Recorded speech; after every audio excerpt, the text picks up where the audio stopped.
Hey guys, welcome back to my channel.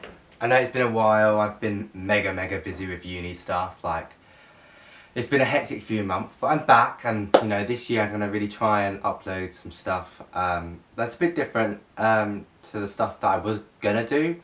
Like, you might see that the name has changed on YouTube. I'm no longer Stanley's Kitchen because I thought to myself that I'm going to try and do a couple more things, vlog type things, other than in the kitchen, just because it's easier for me to do that kind of sort of thing rather than every week make a meal or something. So yeah, we're going to see a lot of different stuff on this channel, and today is the start of one of my new things, which is like a Let's Talk With Me kind of video. So what I'll do is, when I do these sort of videos, I will usually have a guest. Today, unfortunately, my guest couldn't be here, but she will be attending the next video. But what I'll get you guys to do is to send in topics you want to hear us talk about, and each time there'll be a different guest speaker, and we'll just discuss those kind of topics, give our own personal experiences, and it's a way for me to communicate to you about issues that affect us now, something a bit more meaningful. Yeah, one of the first ones I received was toxic relationships. What's your stance on them, personal experiences, and I thought this one was quite interesting because like everyone knows someone or knows what a toxic relationship is, but like I myself has never been in one romantically. But I'm gonna give like my kind of view on toxic relationships as in friendships, and I think that is like, it's quite important. When someone also commented like friendships, like past friendships, and I think to me that's important. I've had like not a lot of toxic friendships, but I've just had a few, and like I've learned a lot from them. And one thing, like, I think as you grow older, you become a bit more mature, and when you start to become more mature, you can realise the certain aspects of people that you're like, that's not right. Do you know, you kind of say to yourself, that's not right, or that's not how you used to be. And I think as you grow older, you kind of realise that some friends are not meant to be friends forever, and some are. And you kind of know that within you. And I mean, I've been friends with many people in the past, and you just got to think to yourself, like, if you're not giving me back the effort I'm putting into this relationship, then why? Why should I work really hard to keep this relationship up when you're giving nothing in return? It's kind of a moment in yourself where you kind of wake up from that trance and you're like, wow, this is not on. Like, that's not on.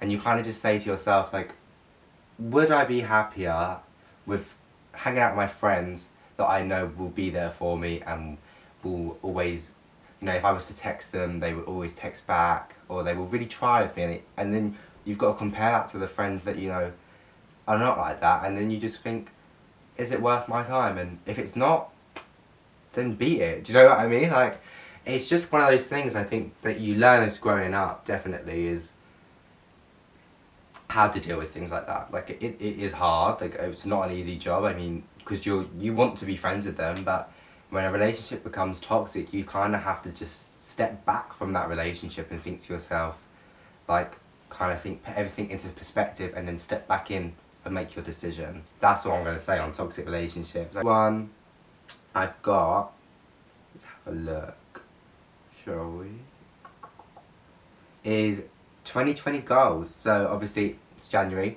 the new year, and I usually don't do resolutions because they amount to nothing. Like, I'll say I'll go to the gym, I won't.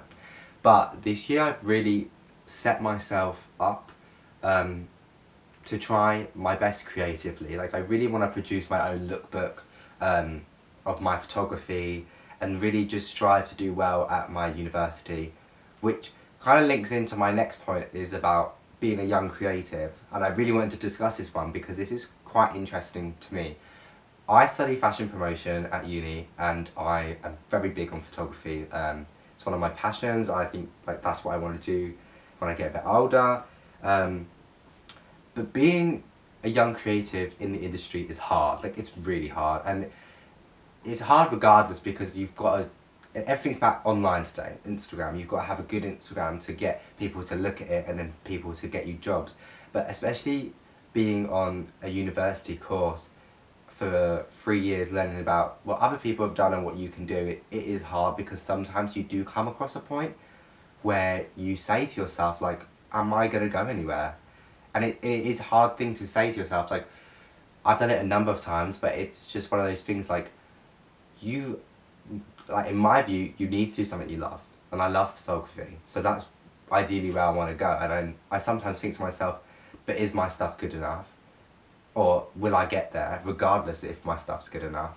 And it is a hard thing to go by, but I think for me, it's always just like, you need to just do it and see where you end up. Like, I believe in the universe, and it kind of has these little like signs saying where you need to go and what you need to do. And like, I just think being young and creative, like, I don't know, you don't know where you're going to end up, but no one else does either. So you've got to think of it like that, and I'll always be creative in my work. So if I just carry on with that and really try and push myself, I think that I'll be able to amount to something. And like, as a year 1 student, like, you want to be year 3. Do you know what I mean? Like, you're thinking about yourself in the future constantly, and it is hard, because you're like, oh, imagine when I work here or when I work there, but obviously you haven't got that job yet, and then you start to go along the lines of thinking or overthinking, and then you just kind of say to yourself, like, will I get there? But I think, like, to all young creatives out there, stick with it. Like, please stick with it. Don't give up because one person says they don't like your work. Like, just keep trying, because like, it's very subjective, the industry. Like, you might make something that you feel is amazing, but then you're working for a brand or something, and they might just say, that is not the creative vision we're looking for. And it's not to say that your work isn't good, it's just like difference of opinion, difference of thinking and thought. And I think, like, it's hard to separate your personal work from your work, but once you kind of learn how to separate the two, you'll get on just fine. A couple of people I've asked for my coming out story. Now, I'll tell you some of it. I won't tell you all of it, because it is quite personal.